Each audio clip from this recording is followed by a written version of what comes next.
This is Trend Following Radio, where great thinking comes alive. Nobel Prize winners, legendary traders, best-selling authors, and the pros that know what drive us irrational human beings. I am your host, Michael Covel. Not filtered, raw, honest. That's my passion.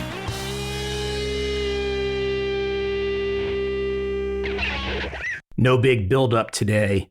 Reaching back into my past with my guest, Jerry Parker, the original turtle trader, the most successful turtle trader.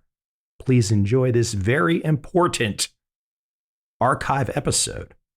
And stay tuned. Coming soon, in the next few weeks, a new episode with Jerry Parker. Please enjoy.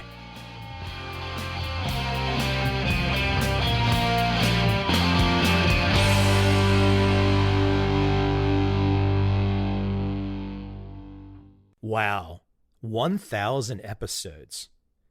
I did not expect in 2012, and I can kind of remember starting this podcast in 2012, but I could never have imagined that I would get to 1,000 episodes. I'm one of the few people in the world where you can probably take my words, dump them into some kind of AI, and create an artificial intelligence Michael Covel right now.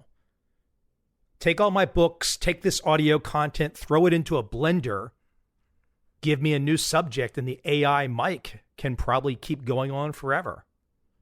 That's kind of fun. I think that's my goal now. But 1,000 episodes is a cool number. It gives me something to shoot for. 2,000 episodes. Now you might be thinking, who could I pick for episode 1,000? I can pick a lot of people. A lot of really smart, influential people in my life. But I started to think, what was the first trigger? The first trigger of my career. And that trigger was going to a Salomon Brothers interview in 1994. It didn't work out. Walking into a Borders bookshop, seeing Financial World's top 100 paid on Wall Street, and seeing a blurb in there about my guest today, Jerry Parker. And that just triggered me. That article, and I'm not going to quote it today, but that brief little paragraph said something like, Jerry was in Southern Virginia, he was using a trend tracking system, and he was trained. And that was the magic moment for me. I thought, well, I don't know this guy, Jerry Parker, but if he could get trained, why the hell can't I get trained? I just finished my MBA. I thought I had to know balance sheets and Warren Buffett and all that kind of stuff. But here in this one little magazine, one little article, this guy who lived 90 minutes from me, what did I do? I got in the car and I drove to his office. Guess what? He did not agree to meet with me. He did not agree to meet with me for 18 months. And finally, I sent him a fax. And the fax said something to the effect of the top 10 reasons you must meet with Mike Covel right now. A few minutes later, his assistant called me and said, you got 30 minutes on this date. I went down there, 1995, December, I believe, the first moment I met my guest today. That's really cool. That's fun because now he gives me the time of day today. I mean, I've tried to do a good job on my prior interviews with Jerry, but I'm very excited, as always, to bring on the most successful turtle trader. And if you don't know what a turtle trader is, you've got some kind of mental defect. Go figure it out.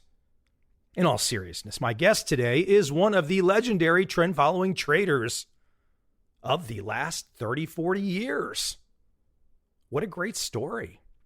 Today, I will take Jerry around all kinds of subject areas. There's no telling where we will go exactly. That's always the fun of a podcast. Just go off and see where you end up. Without any further delay, let's jump right into my 1,000th podcast episode with Jerry Parker of Chesapeake Capital, one of the original turtles, and definitely the most successful of the original turtles. I hope you enjoy.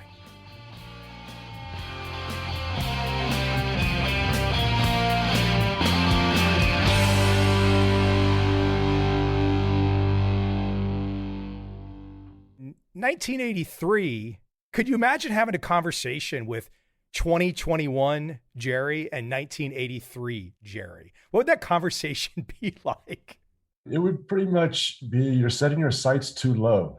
you know, you never really know what's going to happen, especially if good things start to happen, incredibly good things. You could always just be so satisfied with what you know and what you expect. Life is always usually good, especially for spoiled Americans. Life is good wherever we are, whenever we are, we're happy. We got big plans, big expectations. But in my lifetime, your lifetime, one of the hallmarks has been it's really easy to exceed your expectations because of the way the world has evolved. Well, let me keep you at that 2021 to 1983, Jerry, and even get more specific. You've now become Mr. Prolific on audio and video. When I first started chatting with you, probably in 2013 or so online, you had not been doing a lot of this at all, but now you're freaking doing as much as I am now, or maybe more. I don't know. But tell me about, though, more specifically, that 83 to 2021. I'm kind of noodling around the trend following world there because I guess in 82, 83, you had some inkling about trend following, but that was a pretty big turn, a pretty big change in early 84 for you. And you contrast it today. Do you ever think back to like, what a wild ride? Yeah. From day one, I understood very clearly the opportunity that I had and we all had and how amazing it was, because that's the biggest takeaway from the Turtles is just we were taught by these genius traders who could have probably done very well and made a lot of money in a lot of different fields. We started at the very top from the best. We had a pretty good expectation of what we were learning and where this could take us. And then all of a sudden you start making 100% a year, 200% a year. But leaving there and starting your own business and the managed futures industry would expand and CTAs would start getting lots of assets under management. Yeah, that was all sort of brand new about how it was all going to happen, honestly. Let me keep it at a thought about you, though. I know you are very humble about these kinds of questions. So, okay, look, it's a great story. I've written a book about it, The Turtle Experiment, The Turtle Story, and a lot of people did well for a long time. But I think you're going to win the endurance contest when it comes to the turtles. Well, part of winning it is wanting to be in the game, even after you've made enough money. And then the second part is sticking with the principles. And I think that that's where I definitely deserve first prize in that, because I did stick with the trend following principles. As I told you, one of the lessons I learned recently was that I think that my mentors were more interested and wedded to systematic trading rather than a trend following. It didn't have to be trend following for them, I don't think. All I did is I got experience in the late 90s was just continue to trade longer term and extend my look back period and stick with the same strategy. Hardly no changes. I mean, I would do research and come up with changes that I would later say, oh, that wasn't a good change. I need to revert back and not add bells and whistles and unnecessary things to try to prevent drawdowns. I mean, that's where it all sort of comes in. You want to get rid of those drawdowns. But just sticking with those principles and just looking at the world in terms of trend following, everything is just through the lens of trend following. I would even ask some of the turtles, like, I'm going to start trading single stocks versus indices. Some of their responses would be, oh, that's great, because then you can add in some fundamentals or some other ways of looking at stocks and choosing stocks rather than trend following. And my response was, no way, I would never do that. So I just absolutely always refuse to give up on those bedrock principles that I learned in December of 1983. What strikes me about you and maybe some of the distance between, look, it's a little unfair. It's like, okay, a small group of people, as you say, get taught by these genius traders. It's a great legendary story, but maybe some folks get unfairly positioned into slots. All that said, I've had a chance to know some of your peers and meet some, and I've often found that there were many, and some are no longer with us, that were highly emotional. And I find what's interesting when you talk about trend following is you're kind of talking like a Zen master almost. You're very Zen about it. And I think maybe even though people, and you can correct me if I'm wrong, even though people could execute under the tutelage of Rich and Bill, that maybe when they're out on their own, they didn't really grasp completely. And I think you just said that a second ago. They didn't truly grasp what you just described. the emotional part, the living with it part? Well, I think that you can definitely dig deep into this topic. It can be explained very simply. And I have children who want to trade, and they're all in their 20s and 30s, but let's say they want to trade, and maybe they're not the most skilled in math, or they're just preoccupied with other things. That I can teach them, buy here, buy this breakout, sell that breakout. And I think that to some degree, if they don't dig any deeper and understand even the math of it at all, they could probably make a nice living. You don't have to really get into it very much. And in some ways, if you don't dig too deep and you're kind of preoccupied with skiing or snowboarding or other things, I'll do my trades in the morning and then I'll go out and have my fun, then you maybe not be tempted as much to try to change it. For me, there is a lot of depth to it. And it was just like I was uncovering what it really meant and what the principles meant, especially as you apply them and you get faced with opportunities to not apply them. I've found that a lifetime spent refining your trend following is a perfectly great use of your time.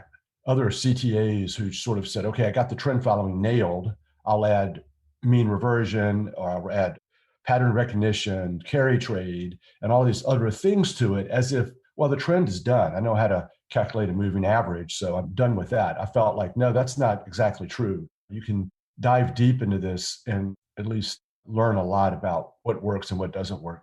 The last year and a half, a really stellar trend following period. I know we kind of exchanged some emails. I had Don on from Purple Valley down there in Florida. For a long stretch there, we had a lot of people saying, you've seen this more than I, the trend following is dead meme. And all of a sudden, even you had some great trend following traders that we both respect who were saying there was a problem with trend following. And then all of a sudden, a guy like Jerry Parker, who sticks to his knitting, but I know you're not running around trying to say to people, I told you so, I told you so, maybe a little bit, but you did tell people so. Well, one of the big lessons since last fall, since it's been such a great move in so many of these markets, currencies, commodities, grains and metals, base metals, Bitcoin, lumber, some of these really stand out. Tesla, I was lucky enough to have Tesla in my portfolio. I think the big lesson, though, is it wasn't our fault. I think it could have been our fault to choose trend following. You cannot rely upon a method that has 5% of the trades are going to make all of your profit.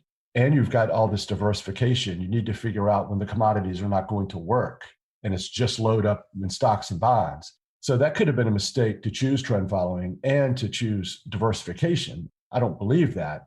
I believe in looking at all the data, not just recent data, and following the rules and not trying to figure out which regime we're in and burden your system and pollute your performance and your results with extraneous matters. The big lesson we learned is it wasn't our fault because we didn't have big outlier trades. And so we weren't doing anything wrong. Once again, apart from we shouldn't have chose trend following to begin with, possibly. Now we're all sort of humbled by what really pays the bills is these amazing trends that our main job during these trends is not to do anything. We bought the breakouts in October, November. The markets started skyrocketing. And as long as you didn't apply some sort of vol target or profit objective and just waited for your retracement and your trailing stop to be hit, which a lot of them haven't been hit yet, then you're going to do very well. And I think that's sort of the lesson is sell your soul, sell out for the outlier, whatever it takes. That Tesla trade, it went up a lot initially, 50 ATRs. It retraced 49, and now it went up 400. Depending upon your look back period, you could have definitely gotten out a few times if you're looking at the 50-day low or the 75-day low or whatever, which is fine. But if you have some longer term stuff, that painful drawdown is just the price you pay for hundreds and hundreds more ATR profits. It just takes guts to do that and not to pick up the phone or pick up your laptop and dial in and take some profits. Let me keep you at a point that I did not follow up on when you were addressing that your two mentors early on, Rich Dennis and Bill Eckhart, that you would classify them as systematic traders, not necessarily trend following traders. But if I was to pick a little bit there, I would classify you as a systematic trend following trader, would I not? Oh, definitely. Why don't I let you explain what you meant by them being systematic and not necessarily trend following? At some point in time, like let's say the late 90s, the trend following, the shorter term stuff that we use as the turtles, that didn't work very well and hasn't worked well since. So my simple idea was, well, let's just see how, if the 20-day low doesn't work, how does the 120-day low work? And just keep expanding your look back period so you won't get chopped up and whipsawed out of these large trends, with the cost being that when you do have the big trends, your trailing stop is going to be far away and you're going to have a bigger drawdown. That's pretty easy, and I think unacceptable for people who say, hey, that doesn't feel like a good risk trade-off there. I'd rather look at something with a shorter time span, keep that 2 or 3 week look back. Your typical outlier might be 20 ATRs versus my typical outlier might be over 100 ATRs.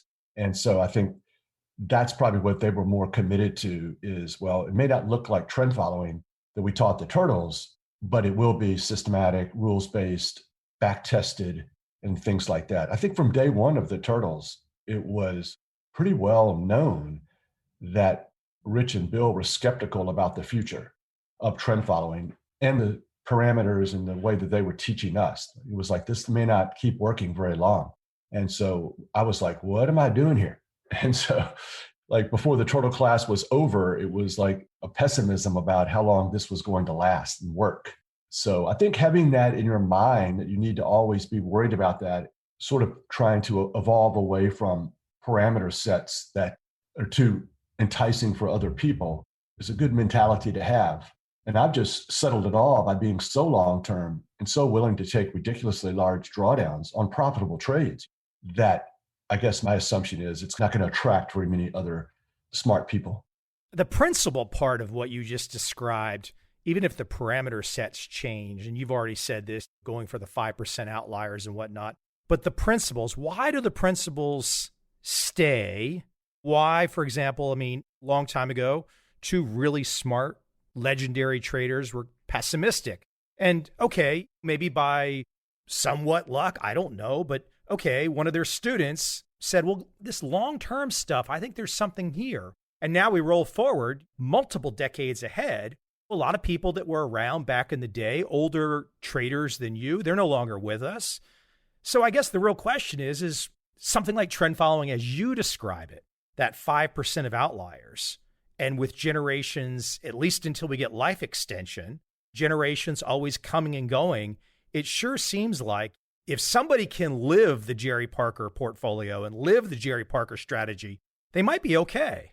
Oh, definitely. I think one of the things that happened over the years was trend following started to change from what I would call the sort of the classic trend following, one entry rule, one breakout entry, a breakout exit, and a stop loss. As far as the signals go, can't hardly beat that too much. Maybe you can throw in one other thing on the entry side.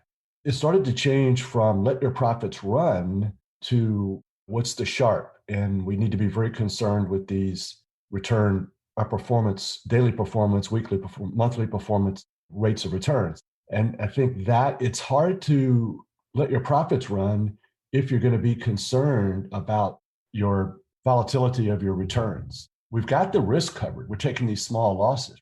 That seemingly is great. That's our money management. We diversify like crazy. We do longs and shorts, and then we take small losses. But then it was almost like what really changed was we need to pay attention to our volatility of our profitable trades. And if it's a drawdown on a profitable trade, they've been redefined as losses. What? How does this happen? So just me rejecting that idea, there's no way to accept that and keep my philosophical head straight that you got to let your profits run. And profitable trades, you can lose hundreds and hundreds of basis points. Losing trades, 50 basis points, 25 basis points max. So this was, I think, the big change, and one that impacted and affected everyone, almost to a person, except a very small group of people like myself who refused to give in to this sharp and vol targeting. I'm not sure if you're hinting at or saying it, but we had kind of talked a little bit in advance, and you mentioned the European trend following traders or European CTAs, and I'll let you define what you mean by that so people don't think it's necessarily a pejorative. You talk about European CTAs having trend following plus other stuff. The other stuff, like trend following's not good enough. You got to add the other stuff. I think that's really what you're getting at, is that a lot of big name traders, people that I respect, people that you respect, did add a lot of stuff. And some of that's not worked out exactly right. There's at least two kinds of stuff. One is the ideas that I mentioned before: pattern recognition, carry trade, short term, mean reversion, now maybe AI and machine learning and things like that to improve your trend following portfolio.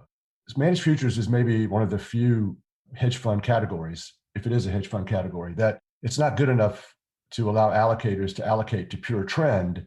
You need to create sort of a portfolio of strategies yourself in order to get assets. So that I never was really interested in. But I think that's the least offensive of the other stuff, which the stuff that's more offensive is the vol targeting and the paying attention to Sharp. And trend following is the one idea that Sharp has no place. Upside risk, downside, I don't know what you call it. It's ridiculous. You're letting those profits run, they're profits, and your risk is these losing trades and how much you're risking per trade. And this is what I didn't like.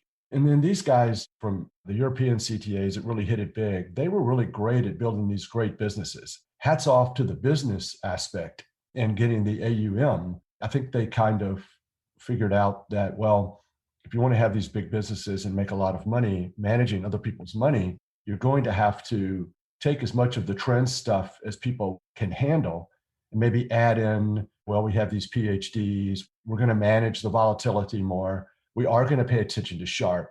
No one asked them to do that. No client was saying do that. It's sort of a marketing thing or business thing where you can say, hey, you can stick around with these traditional trend followers with this big volatility, or we'll manage all of this for you into something that's a little bit more palatable and more scientific with all of our PhDs in different commitment to this traditional way of looking at markets, which is Sharp and volatility of returns. And it wouldn't have bothered me so much, of course. It's a great business opportunity to say, hey, I'll allocate to those guys and I'll allocate to people who do it a different way. And when I would go in and talk to clients or potential clients, I would actually say that we're one of the few CTAs that doesn't vol target, and we just let the profits run, and we trade single stocks and things like that. So you need to have both in your portfolio. But I guess some of them just could not resist trashing the turtles and sort of trying to build up a legacy of, well, when we got on the scene, we made things a little bit more scientific. And they would call themselves scientists as well, which I guess is okay. I would be a little embarrassed, even if I deserve to be one, to call my trading science. But I think that that's what got me going, was the trashing of the turtles and sort of a simple way of doing things. And now watch us, we're taking it to a new level where in the long run, I knew it was not going to succeed better than a classic approach. I think what you're really getting at is got to be something really tough for investors. I don't know if I should say allocators, maybe allocators to some degree, but for investors is to really dig through the weeds to find those base principles and to understand the base principles, and then to understand when someone or some group is doing what you are describing, the marketing, to be able to decipher that. I mean, you've got a hell of a lot of experience to decipher it. I've got a little bit of experience to decipher it. But I think for the average person, the glossy write-ups and all that kind of stuff, it sways people. And it is a very, at its root, I think, to understand what a Jerry Parker does, you've got to really get the philosophy first. To me, it seems it starts with the philosophy. What are the principles? Then you can get to the rules. Then you can get to the execution. But someone's got to truly understand what you said at the beginning of this podcast is about the 5% outlier trades. And that's tough, I think, for a lot of people to understand when there's so many other people out there yelling and screaming about they've got the next new thing. Their performance was great. I think there can be periods of time where, sort of, in my opinion, doing the wrong thing and having suboptimal strategy can do very well. And especially if you have short-lived trends. There's been many trades over the years where I remember cotton would rally and it would make 15 or 20 ATRs and I would lose it all back. It would just crash the next week. And if you have what I would consider not a great strategy, but that takes some of those profits, you can have what looks like a better strategy. just clients are weak and they want to buy into it. If you tell them and you can convince them that you can have what you want and I can minimize the negativity, they're all over it. No one wants to hear like eat more broccoli. And that's pretty much what we were saying the whole time. And their performance was better. And then I think coming out of two different camps, I'll never convince anyone, none of those people, that Richard Dennis and Bill Eckhart gave us far superior systems and philosophy, but it's absolutely true. That's where we came from, which was basically trade for yourself. Maybe you'll have a few clients, but have a chip on your shoulder. Clients will always be tempting you to do the wrong thing. They don't understand. And the whole basis of what you do is it's hard to do and it's counterintuitive. And letting profits run and accepting volatility is difficult. You need to be aware that whatever lurks out there is not going to brag on you and compliment your trading strategy. It's just going to make the most amount of money and be the most robust. The other guys, they were coming out of these big trading firms that had marketing departments and were raising lots of assets and with probably a minimum emphasis of research or trend following in general, moving average crossovers and things like that. And then we're kind of done. Now, how do we put together this organization? What is it going to look like that will attract people to give us lots of money? And so A+ for them on that. And that's why they have these big organizations and they're so much better at raising assets, because that was their main goal, was to raise those assets. It's an important distinction for people to try to understand. Difficult, never easy. Let me shift you to something though. I've been through your Twitter feed recently, and for people out there that have not seen Jerry's Twitter feed, if you don't want to do all kinds of interesting research to find confirmation and backing to the philosophies that Jerry's talking about, he finds it and puts it on his Twitter feed. So I feel like I don't even have to think. I can just go there and it's always there. And you had one, I want to read this and I'll let you comment on it. I think you're quoting from somebody else, but it said the big blowups are typically caused by extreme intelligence that causes people to believe their own dangerous stories that you can predict with accuracy, use leverage because your prediction must be true. I'll let you comment on that, but I think also it would be interesting too is your thought that given to where we are right now with many markets extended, especially U.S. equities, there's probably a few of those lurking out there that could get pierced sometime in the future. They're doing exactly what you're describing, but the leverage is being hidden inside of bull markets. Yeah, that's a really good quote. I should have mentioned something about that because you asked me a question earlier. And really, I think what gets at the heart of that is how, for some people, trend following is so hard because you can add things to it. That makes it so great because it has that one rule entry, one exit rule, one stop loss, and then we're done. And I'm saying you're done. And I'm sorry, but you're going to have some drawdowns from your open trades that are going to make you uncomfortable because we like that money. It's our money. We've already spent it. They even call a drawdown in an open trade a loss now. You take these smart guys with PhDs and you tell them, okay, you're finished. Now go market or something. Like, no, I don't want to be finished. I can always improve and I need to get rid of these. This is what's standing out are these volatile periods. And so it's just very difficult for really smart people to say enough is enough and I can improve upon this and just fall in love with this back test. I mean, I think that's the worst thing going is the back test. I like to look at the trade stats, the average win, the average loss, the win percentage, win-loss ratio, and things like that. People tend to fall in love with the equity curve back test, going back to the 70s and 80s and watching how the markets go up and down and really take away some key clues from all of that, which I don't think there are any clues at all. It's to be ignored pretty much, except that if you're picking up on any risk in the future that you've seen in the past, just pretty much bank on that it's going to look worse in the future. And some of these firms would really make a big emphasis on research and change and evolving because this is what clients want to hear. But true trend following is we don't change. This is our problem, is that we're always in constant search for more and more sample size. We must include the 80s and the 90s in our trade stats. And the world has changed a lot since the 80s and 90s. Is it still okay to use all of those trades? This really baffles people and makes people very nervous to not evolve and change over time. A lot of the industry, that's their main calling card. Watch us do our research and watch us evolve and change. And that goes against classic trend following. Well, classic trend following is taking advantage of classic human nature, which doesn't seem to change, does it? I don't think so. And it's looking back over all of that period of time and seeing that you have these outlier trades and you're going to have this volatility, and it's fine. It's not good enough for a lot of people for the computer to say to you, hey, if you risk 50 basis points per trade, these parameters are going to make the most amount of money for you. It's not good enough. Well, I need to eliminate some of those bad days and months because I'll be getting phone calls and complaints. Deep down, I think it bothers them just as much as it does the clients. They actually believe that targeting volatility and having special rules, special profits is something that they should do and want to do. I want to keep it at you for a moment. Obviously, I think anybody that has heard you before or seen you talk, they probably think to themselves, it seems like a pretty disciplined guy.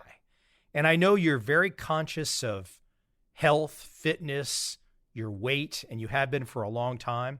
When you speak to your kids and they want to kind of learn about your routines and your habits, how are you talking to them? I mean, I'm really curious about the Jerry Parker discipline, the Jerry Parker ethos, because you probably did not have the same ethos about physical fitness and staying in a certain way. You probably did not have that when you were younger. What has allowed you, and speak to this process of developing you? I think practice comes to mind. That's what the secret is. We all kind of realize that you can practice piano or your basketball, but all of these disciplines can be practiced as well. I remember when I decided to get in shape, I was 40, and I had never been in shape a day of my life.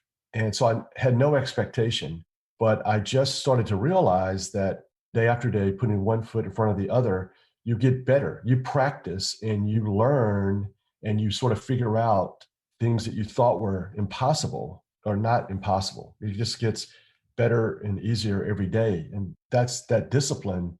And then I was highly motivated by results. Once I started seeing results in trading or in diet and fitness, I ramped it up.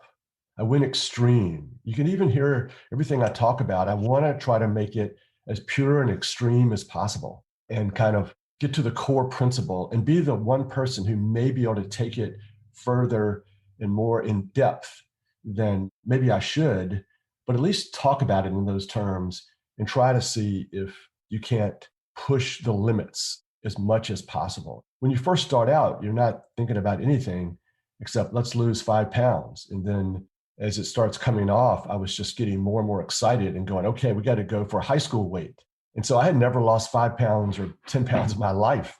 But as you start seeing success in implementing principles and understanding the principles of what works and doesn't work, you need to start pushing yourself to extremes that you never thought you should even imagine. And so I think that's what I'm good. I can get obsessed with things very quickly, trading, diet, and fitness, but then understanding the basics, learning over time, and listening to other people and saying, okay, this is something I haven't heard before. It doesn't sound like it fits with my philosophy, but I'm going to think about this and keep it on my list of things to explore. And then maybe I'll get rid of it later or I'll incorporate it into my plan. I just feel like I was incredibly open-minded about anything people would tell me about trading or diet and fitness or any area I was interested in. I was just totally open. That's rare these days. Rich said many times that I think I could print my rules on the front page of the paper and no one would follow them. And I think he meant they were too hard to follow. Small losses, 40% win rate, let your profits run. But I think now I could print my rules on the front of the paper and everyone would just criticize them. They're too simple. You don't know what you're talking about. I studied this in college and you're not using Sharp. So I think that's the new way of looking at mentors and older people who've learned a lot, is to argue with them, disagree with them. That's fine. I don't really care. I love a good argument. I try to foment arguments all the time on Twitter and get someone criticizing my views so I can kind of learn and hone my responses. Interesting about what you said about the practice and the experience of it. Okay, you don't know anything about fitness, you're age 40, you start to lose the weight, it comes off. And then some kind of like magical motivation happens because now you are personally experiencing it. That is very difficult to share with other people because it's the magic of experiencing it yourself. And then all of a sudden it's like, wham, bam, thank you, man. It just feels so good and you can believe in it, but it's tough to share with other people, isn't it? It's tough. I don't think I've had very many friends or family come up to me and say, tell me your secrets. I have had people come up to me and say, write down what you did.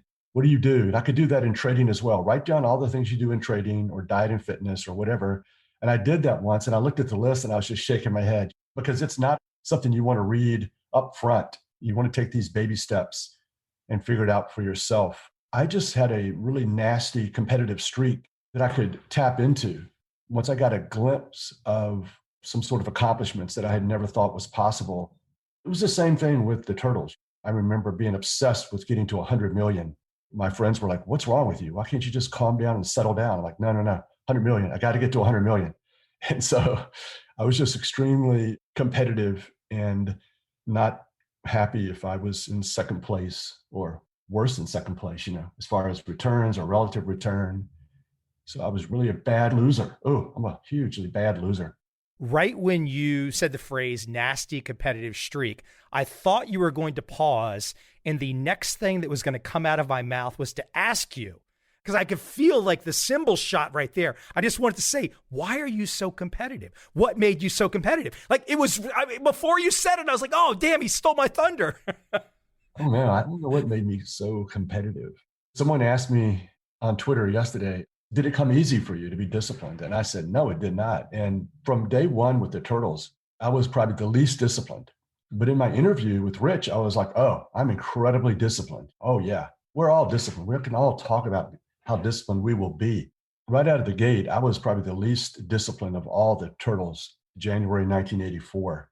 But thankfully, I seldom got rewarded for my lack of discipline. So I was always chastised all the time, day after day. If I didn't follow my rules or my system, I could immediately almost see the downside of not following it. So I had no positive feedback. So I righted myself very quickly over the years to be better disciplined. But honestly, the amount of money that I've left on the table by not being 100% disciplined or even close to it is pretty sad. It's a sad story. We don't need to get into that. You brought up crypto earlier. Now, for some people, the uninitiated, and I don't know what percentage of my audience is uninitiated. I go all over the rainbow in terms of topics, but you brought up crypto. And of course, if someone, and hopefully they do know about trend following, but trend following traders would know, okay, crypto, it's another market. Jerry can trade, Mike can trade, anybody can trade. And okay, Jerry's going to apply trend following principles to it. Speak to crypto. How did you make the decision? When did you make the decision that, okay, this passed the smell test for me, I'm in? And I'll let you also comment on crypto itself, because a lot of people are going to be thinking when I'm asking you about crypto and when you're responding that Jerry must be a crypto maven. You might be, but that really doesn't have anything to do with your trend following trading. That's right. I mean, that's 100% right. The answer to that question is always the same for every market, any market, and that is liquidity and diversification. So obviously, it's pretty diversified. No one even understands it. I have people tell me about it. I still don't understand it. So then that makes it less susceptible to deviating from a rules-based system. So I think to some degree, it's the perfect market for trend followers. You have no clue what you should do other than following your system. Unlike all the other markets where we sort of do have a clue, we think we have a clue. But I think what happened with Bitcoin, I wasn't alone in this, is that all of us older guys who were looking at it and trying not to be left behind and having been burned so many times for being too skeptical about new ideas, we didn't know how to open up a Coinbase account. And then, oh my gosh, all of a sudden the CME comes up with the futures. Yes, I know how to trade futures. I have a lot of them in my account right now. I know where the CME is, and I can put this thing on.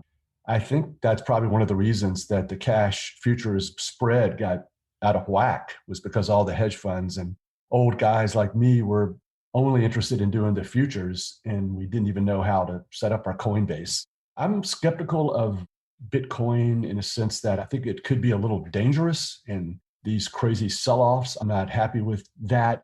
It doesn't look like something too different from all the other markets I trade, because there's been crazy sell-offs in everything, lumber, and some of the stocks even. I've been around a long time and I've seen crazy volatility in the bonds and the British pound, for God's sake. So don't talk to me about crazy Bitcoin. It doesn't look any different, really. But I do wonder what's going to happen in the long term, because I'm really always interested in being able to exit the trade.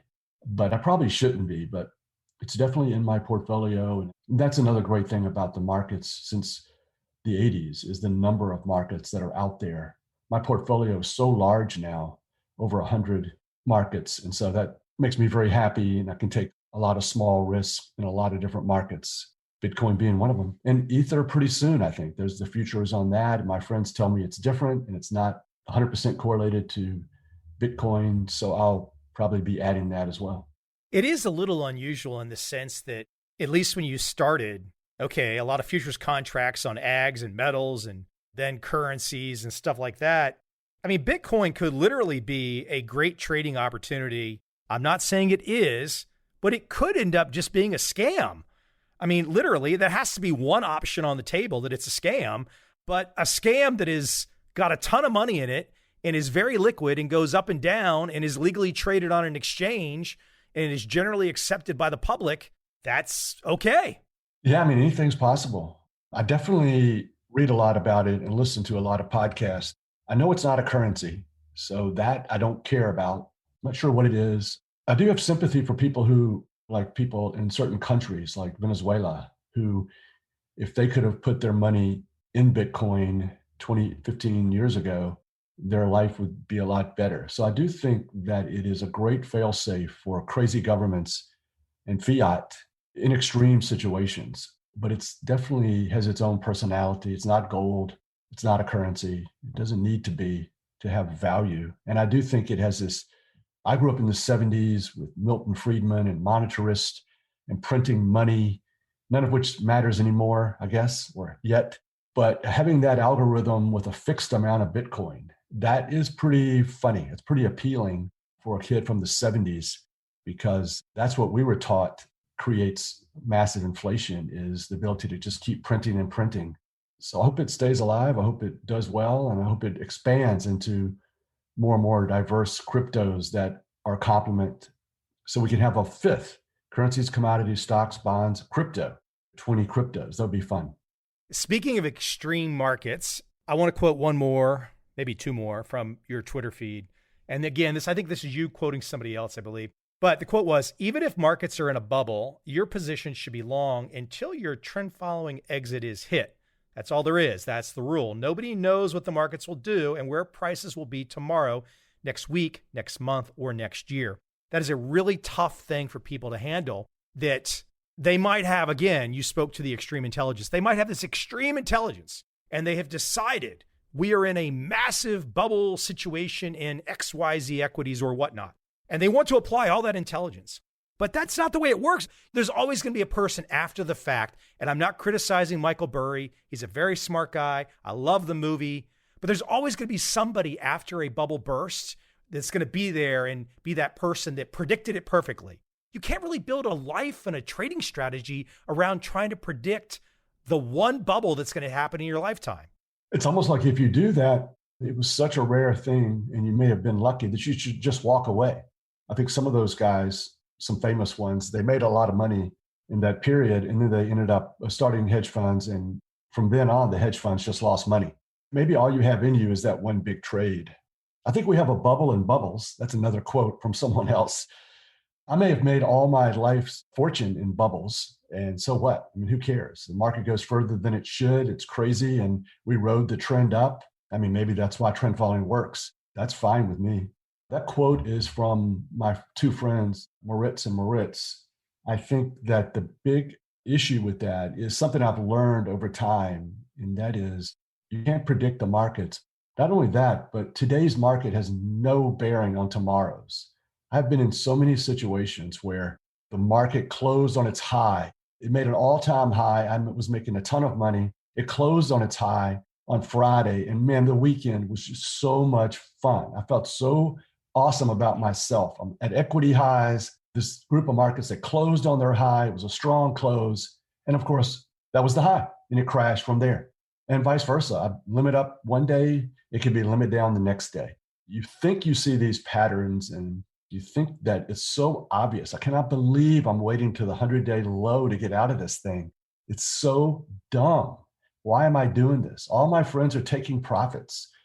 And then all of a sudden, the market reverses and goes back up. It's just in the cards that that has to happen. To have a two-way market, to have a life where we all know prediction is impossible, it must, you are going to win on some of those situations by just following your strategy. And you're going to win overall. If it wasn't the right thing to do, the computer would tell you, don't wait until that 100-day low or that 200-day low. But you get enough of those reversals where it keeps going and makes new highs. So I think that's the lesson. Put your trades in the morning and then don't look at them until the close. I love what you just said about making money in bubbles. What a great quote. We need t-shirts about this. The Jerry Parker t-shirt. So what? Who cares? Like, listen, you could write a book. If you could write a book explaining the depth behind the statement, so what? Who cares? Really? I mean, you know that. You know what I'm driving on there. There's a lot of depth behind that. Most people is, oh, that's just a throwaway from Jerry. Your voice was going down. It's not even that big deal. So what? Who cares? Is a huge, huge philosophical point. It's so funny to read what other people write about bubbles and the extended stock market. And they're so uptight about it. And they've been doing it for so many years. They've been wrong for so long. And I just sit back in my little bubble and just trend follow. And I don't really pay much attention to any of a reality. It's just what gets other people so upset and so uptight. And their idea that this is what I need to unlock. I need to unlock the secret of these bubbles. But I think when I was in my 20s, I was like, I need to unlock the secret of staying on these trends. And it just came to me that that was what I should be really concerned with, is capturing these outliers and not giving a twit about why and why they were outliers. And is it a legitimate outlier? Is it a legitimate move? I mean, to me, it's just such a waste of time. But to a lot of people, it means a great deal to them. But I don't really understand. I guess I've been a trend follower and a trend follower at heart before I learned about trend following. Yeah, that's definitely true. I definitely believed it before I knew anything about it. I was fertile soil for this incredibly magical experience that we had, the Wall Street Journal ad, and then going to Chicago and learning. I'm in my 60s, and so my memory is not as good as it used to be, but I do have a photographic memory when it comes to things that Rich and Bill said to me and said to the Turtles. By the way, I think we've talked about this before, and I'm in the process of pulling it together, but I will share a copy with you when I've got it all pulled together. Is I probably single-handedly have got every last thing that was ever printed or quoted about that entire Wall Street history of the Turtle. I'll have to share that with you one day when I've got somebody working on it now. Who do you enjoy the most on Twitter? Do you have a couple names you want to throw out that you really like? I'm already telling people that they should go follow you and check you out, but who do you really enjoy on Twitter?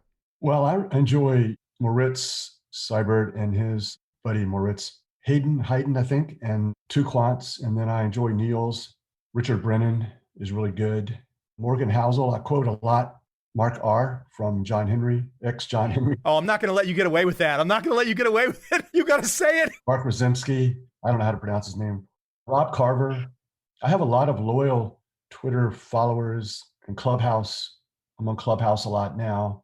I get a lot from those guys as much as they get from me. And like you said, I'm just pretty much searching for something out there in the news or study that I can twist into something that benefits trend following and putting that out there and quoting other people. One thing I did want to go back to that I keep forgetting I wanted to mention, I think this is worthwhile, is that I think that it would have been a much different experience for the Turtles if we would have stayed working for Rich a lot longer. In hindsight, the mentorship that we got was so important. It was more than just the rules. I've sort of used this bad analogy of here's a manual, now become a Marine. It's not possible. I mean, the manual is necessary, but you're not going to become a Marine without the boot camp. Here's the list of rules for the Turtles, but getting that list from Rich and Bill and having those 4 years is indispensable. And another 4 years or 5 or 10 years would have been so much better. And I think that the legacy of the Turtles would have just benefited so much in terms of trading and discipline and business. And so I think that that is something that is not to be dismissed, is that we would have been much better at our job if we'd had more time with those guys. The time that we had was indispensable for our success, not just the rules. And that's just maybe coming over and talking to us like once a month or less, but just knowing that they had your back. Navigating the markets in the 80s and the 90s with those guys would have just been a big benefit for us, for sure. Can I push back just a second? I've already kind of laid you out as the guy that's got the endurance, the guy that's kind of like stood the test of the time from the Turtle experience. But I think there would definitely be some people in the class with you, the two classes, that maybe they did really well under Rich and Bill's tutelage, but maybe they weren't cut out for it necessarily? Or do you think that if everybody would have stayed much longer, as you just theorized, that that would have helped some people that just needed more time? Yeah, possibly. Like I said, I think going through the markets and just living with the trades and the trends and the losses, we had 4 pretty darn good years where we made a lot of money. So going through some of those bad years and maybe a losing year or two with those guys and spending more time, maybe changing the environment a little bit, like everyone leaving the office and working from home, or Virginia and Florida and New York, and then coming back together once a quarter for an update and that sort of thing. Maybe that would have been good. I think the environment, everyone being in the same room, that had not always a hugely positive impact on people's trading and their creativity.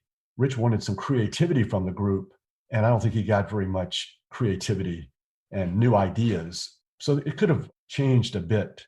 Going through the tough periods with those guys, I think would have helped everyone. Will your football team get another one this year? Tampa is really having some good fortune. And at some point, I felt like you had to make a choice between Brady or Belichick. And I chose Belichick. Brady will be nothing without Belichick. I remember going to the Super Bowl and sitting down and going, whoa, wait a second. If he wins this thing, this is amazing. I'll never bet against the GOAT and Tom Brady. It's so much fun to be in Tampa with the Lightning and the Rays and the Buccaneers. It's a magical time. It's a great place to live. I just love sports. Do you get to see any NFL? Yeah, I catch up. I tell you though, I think with Brady, it's going to take a handful of years before we all appreciate how crazy it was to leave New England, go to Tampa, and pull it off in your first year. I just don't think that story gets enough credit as to how amazing from a sports perspective that is. It's just truly, it's one of a kind. I mean, that's not going to be repeated. Nothing like that. He might repeat it. He might do it again, but no one else is going to match him. Yeah, no, he's an amazing person. No doubt about it. He is easy to root for, especially if you live in Tampa. I'm a big fan of reading books, studying successful people. And I think he's a guy who obviously has a process, and he talks about his process of being in shape and leaving nothing uncovered, paying attention to the smallest details. So he's a guy who would probably fit in with trend following, because I think he loves the process, wedding himself to some basic time-tested philosophies like I do. Jerry, everybody can find you easily on Twitter. It's always curious to me that when I want to pull your Twitter up, if I go to Google, it must be a very rare name, because if I type in Jerry Parker, you always come up 1, 2, or 3.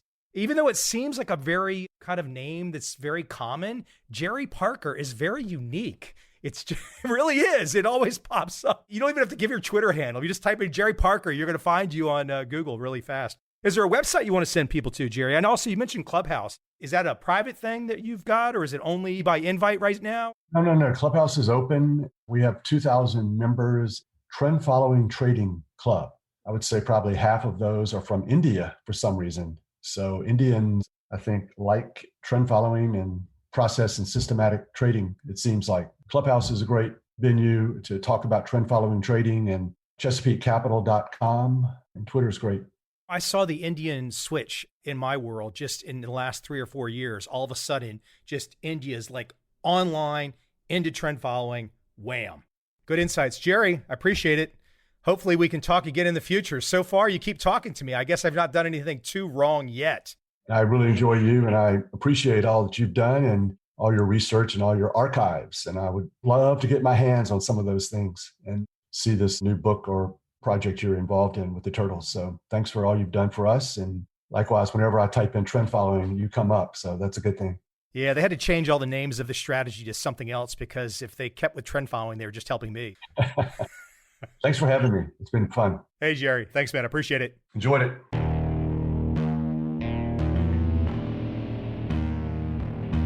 I see a time when those awake will understand how to make money in up, down, and surprise markets. Whether new trader or experienced, college student or financial advisor, protecting against a crash or just trying to make a lot of money, trend following offers everyone an answer in uncertain times. To get started immediately, send me an email, michael@covel.com. I will send you the right trend following steps to take along with my free video. But if you want to buy and hold, trust the government and trust Wall Street, this is absolutely not for you.